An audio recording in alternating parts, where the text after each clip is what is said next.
This decision is going to affect millions of people right here in the United States, as many are saying that mass deportation is now part of the plan. So the Texas border has done its best under local leadership to try and keep the number of illegal immigrants down. Now, for the most part, they've been successful. However, this is not the case for other states. Now, we are well aware that states like Arizona and California, they're now seeing a massive influx of people coming in. But here's the thing, guys. This could all change within this year, especially if things change in the White House. Hey guys, before I get any further into this video, I just want to ask that you guys just take 1 second, drop a quick like for the video, and also share this video with someone you know. I really do appreciate you guys' support. Let's go ahead and jump into this. So what does all this mean? Well, what this means is that former President Donald Trump, he's been very clear about his plans to deport illegal immigrants from the United States. Now, this language used by Trump, it got to a point where he literally said that some of these people were poisoning our country.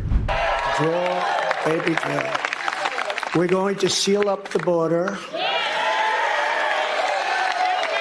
Because right now we have an invasion. We have an invasion of millions and millions of people that are coming into our country. I can't imagine why they think that's a good thing. It's a very bad thing.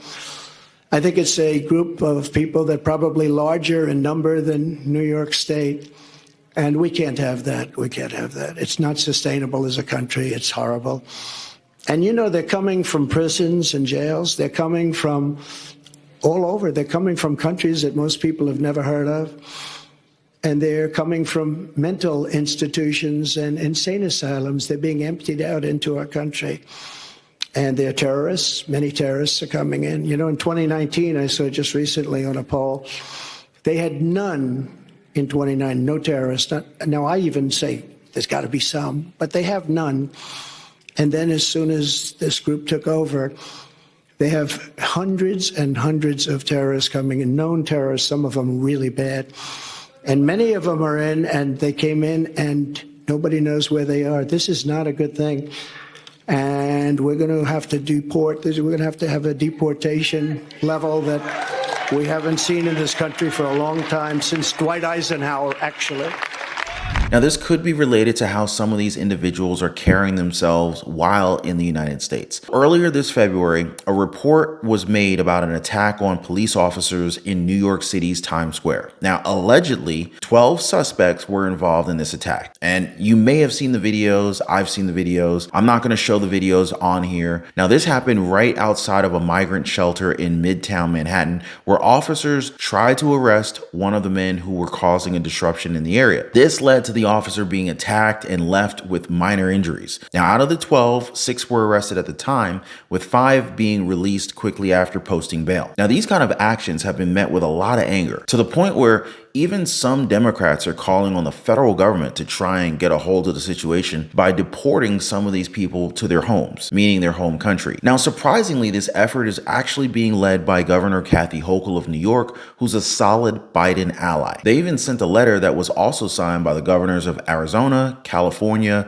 Colorado, Illinois, New Mexico, Massachusetts, New Jersey, and Maryland. It's also very clear that many Republican governors are on board with controlling the borders, as they recently joined Greg Abbott of Texas over there to say just that. However, it feels like the Biden administration isn't as committed to protecting our borders as we once thought he was. In fact, Senate Democrats removed it from the bipartisan bill that was aimed at funding Ukraine, Israel, and Taiwan, which brings us to what Trump wants to do. So it seems as if the former president wants to have a part 2 of Operation Wetback. Now, a little history for those who might not know what this is. So Operation Wetback was a program aimed at deportation. Now, you see, back in the 1950s, migrants from Mexico crossed into the United States at around about 1 million people on average per year. Since this was largely unregulated, concerns grew, and that's when this program was introduced. So around 1 million people were deported back then. However, it also included Americans who were of Mexican descent. Now, doing something similar would rock this nation to its core. So Trump's plan is to deport millions of people annually from the United States. Now, this plan has created a lot of fear among illegal immigrants. But of course, Trump has to win in November for this to be set into motion. And so starting with the mobilization of ICE agents, the FBI, the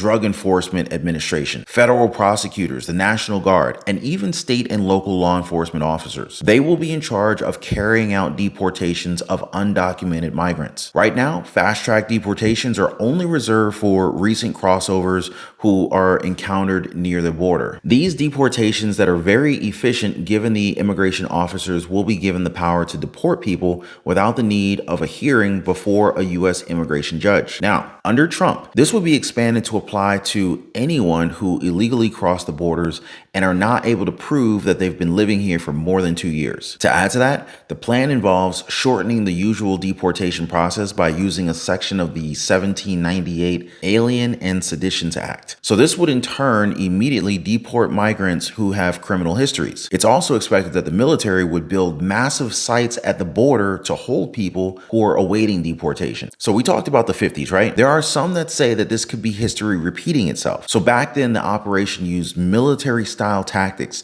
to round up the people and deport 1.3 million people, some of which, like I said, they were actually U.S. citizens. This is a problem. But here's the thing, guys. We got to remember here, a president's term is only 4 years, but the dollar cost of this plan would probably be astonishing, primarily because during his presidency, Trump never saw illegal immigrants coming into the nation at these numbers. Now, if we go back to the 1950s, illegal immigrants, they made up around 2.5 million people within the population. Now, there are many different takes as to just how many people have gotten in under the Biden administration, with some saying that it's at least 8 million people. And the Biden administration said it's around 2.3 million people, but whatever the case may be, both numbers are pretty staggering to say the least. But there's also another huge concern for many about this plan from Trump. That concern is just how far this plan would actually expand to. Just what kind of cost will it take? And not just in terms of money. Analysts predict that such a huge deportation of people would affect the economies of local communities, employers, and could send shockwaves across the country, across the United States. The Department of Homeland Security estimated that back in 2018, there was at least 11.4 million undocumented migrants living in the United States. Now, it's been 6 years after that time, so it's quite tough to make an estimate as to how many are actually there now. Other reports are saying that this number has more than doubled, so that would be around 20 million illegal immigrants. Now, again, this is just a ballpark figure. I don't really know exactly how many. I don't think anyone knows exactly how many. But let's just say that, maybe it's around 14 million just to be fair, right? More than half of illegal immigrants were deported back in the 1950s. So that's around about 1 million people or so. If Trump's plan is bigger than that, then we should at least think that he's going to go for at least half of the population of illegals here in the country. That is, if he wins in November. That would mean that around 7 million people will be deported from the United States back to their home countries. But there's a huge warning that goes with this big of a number. So the warning is, what if they make the same mistake twice? Now, if we go back under President Eisenhower, some Mexican Americans were deported. They were not supposed to be. The problem is that they were actually U.S. citizens. So that's a huge problem if that happens. The former president, though, only has 4 more years. That is, if he wins. Now, if he loses the election, all of this is a moot point. But many experts believe that deporting millions upon millions of illegal immigrants would take much longer than his last term. However, he really seems determined to pull this thing off. But what do you guys think? Is this the right step forward for the United States? Now, as far as I'm concerned, I'm going to be here daily to keep you guys updated on everything that's going on. If you made it this far in the video, definitely drop a quick like for the video. I really appreciate you guys always sharing these videos and subscribing to the channel. I'll catch you on the next one.